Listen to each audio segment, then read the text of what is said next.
Mengapa menikah satu marga dalam adat Batak dilarang? Ini alasannya. Horas!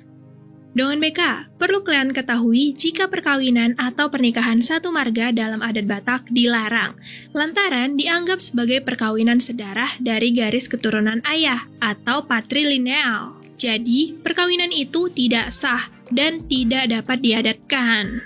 Nenek moyang suku Batak pernah bersumpah, Molatolatado pernikahan sarumpundo samarga namar tambah parkoban nama bidang boro panganan.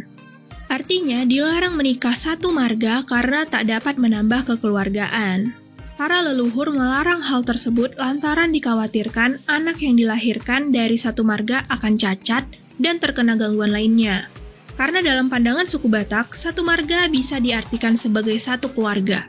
Sehingga menikah dengan satu marga sama dengan menikah dengan keluarga yang masih memiliki hubungan biologis. Aturan ini disebut sistem eksogami, yakni warga satu suku harus menikah dengan orang luar. Larangan pernikahan satu marga bagi orang Batak merupakan sebuah tradisi adat yang telah diwariskan turun-temurun.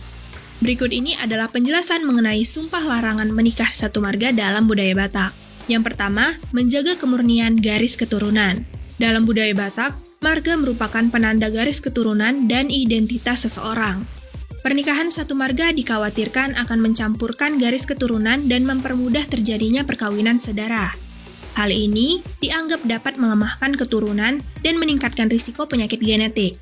Kedua, memperkuat jalinan kekerabatan. Pernikahan satu marga dapat mempersempit lingkaran kekerabatan dan menimbulkan perselisihan antar keluarga.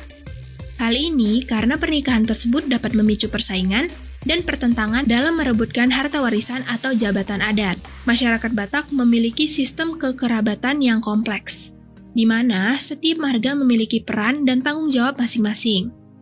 Pernikahan satu marga dikhawatirkan dapat mengganggu keseimbangan sosial dan memperkuat pengaruh satu marga tertentu. Ketiga, memperluas jaringan persaudaraan. Menikah dengan orang dari marga lain memungkinkan untuk memperluas jaringan persaudaraan dan menjalin hubungan baru dengan marga lain. Hal ini dapat meningkatkan rasa persatuan dan solidaritas antar marga. Jika ada yang melarang tradisi ini, maka akan diberikan hukuman tertentu. Para pelanggar bisa diminta keluar dari kampung atau huta.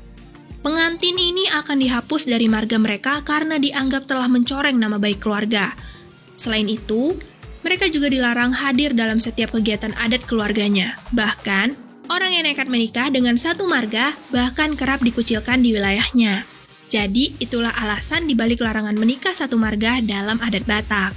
Jika dalam budaya Batak, satu marga dilarang untuk menikah, apa istilah untuk pernikahan yang ideal dan dianjurkan untuk dilakukan dalam budaya Batak? Tulis di kolom komentar ya!